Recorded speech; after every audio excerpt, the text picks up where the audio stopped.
আসসালামু আলাইকুম, সবাইকে জানাচ্ছি শুভ বিকেল। আজকে আমি এখন যে জায়গাটায় অবস্থান করছি দর্শক, আমার পার্শ্বে ধলেশ্বরী নদী। ধলেশ্বরী নদীর ডান পার্শ্বে রয়েছে একটি পার্ক, নীলাবর্ষা পার্ক। তার বাম পার্শ্বে আমি অবস্থান করতেছি। দর্শক, আজকে আমি আপনাদের সামনে এমন একজন ব্যক্তিকে উপস্থাপন করাই দেব। এই ব্যক্তি দীর্ঘ 2 যুগ পর সাভারের মাটিতে পদার্পণ করেছে। তো দর্শক, চলুন আমরা সেই চাচার সঙ্গে আলাপ পরিচয় করে দেই। আসসালামু আলাইকুম। ওয়ালাইকুম আসসালাম। আমি মোহাম্মদ রানু। আমার গ্রামের বাড়ি 7 নং নাজিম খান ইউনিয়ন পরিষদ মনারকুটি। আমি আজ দীর্ঘ 2 যুগ পর সাভার ধলেশ্বরী নদীর পার ঘেঁষে নীলা পার্কের অপোজিট প্রান্তে এই ঘাসটির মাঠে অবস্থান করতেছি। আমার ভাতিজা রাহিনুল ইসলাম, তার সঙ্গে কথা বলবো।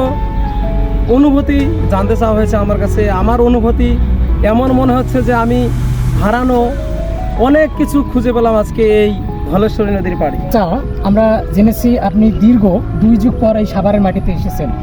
তো আমরা জানতে চাচ্ছি, এই 2 যুগ আগে আপনি আপনার যে সালটা মনে পড়ার চেষ্টা করবেন, কত সালে এসেছেন এবং এই সালে আপনার সাভারের মাটিতে কোনো স্মৃতি জড়িয়ে আছে কিনা একটু যদি আমাদেরকে বলতেন।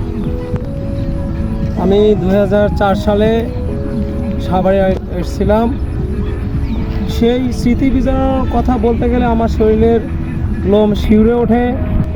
এই সেই ধলেশ্বরীর বালুর টিলা, যেখানে আমি, আমার জ্যেষ্ঠতা ভাই আব্দুল হালিম, আমার জ্যেষ্ঠতা ভাই বাবলু, জ্যেষ্ঠতা ভাই মোজাহারুল ইসলাম সহ আমরা এখানে অনেকবার এসেছি, অনেকবার ছবি উঠাইছি, ঘুরছি, ভালো লাগছে। কিন্তু আজকে আমার মনে পড়ে সেই দিনের কথা। দীর্ঘ 1 যুগ পেরিয়ে গেল, আমরা সবাই পৃথিবীতে আছি, কিন্তু আমাদের মাঝে নেই আমাদের জ্যেষ্ঠতা ভাই বাবলু। সেই বাবলুর কথা মনে পড়ে গেলেই শরীরের লোম আমার শিউরে ওঠে। এখনও মনে হয় যে সেই তো সেদিন বাবলু সহ আমরা এই বালুর টিলার নিচে ছবি উঠালাম, সেলফি উঠালাম। তো আমার অনুভূতি এই, আমার কাছে খুব ভালো লাগতেছে আজকে। অনেককেই মিস করতেছি এলাকার। যেমন এলাকার দোকানদার ছিল দয়াল দা, উনি বেঁচে আছে কিনা আমি জানি না, দেখা করার চেষ্টা করলাম, ওনার দোকান বন্ধ, ওনার বাড়ির পজিশন আমি ভুলে গিয়েছি। তো যদি উনি আজকে আমার ফেসবুকের ভিডিওটা দেখে থাকে, অনেক সময় তার দোকানে গিয়েছি, কথা বলছি, তার দোকানে বাজার করেছি, অনেক খেয়েছি। যদি আমার অজান্তেও আমি কখনো ভুল করে দয়ালদাকে মনে আঘাত দিয়ে থাকি, যেন এই ভিডিও দেখার মাধ্যমে তিনি যেন আমাকে ক্ষমা করে দেন। এবং যদি হায়াতে বেঁচে থাকি, এরপরে যদি কখনো আমার আশা হয় এই সাভার, অবশ্যই আমি দয়ালদার সঙ্গে দেখা করব। অসংখ্য ধন্যবাদ চাচা, আপনার গুরুত্বপূর্ণ স্মৃতি বিজড়িত নিয়ে আজকের এই আলোচনায় শেষ মুহূর্তে এসেছেন।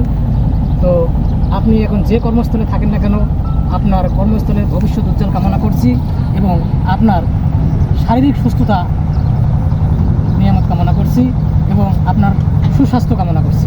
আপনি ভালো থাকবেন, সুস্থ থাকবেন। আল্লাহ হাফেজ।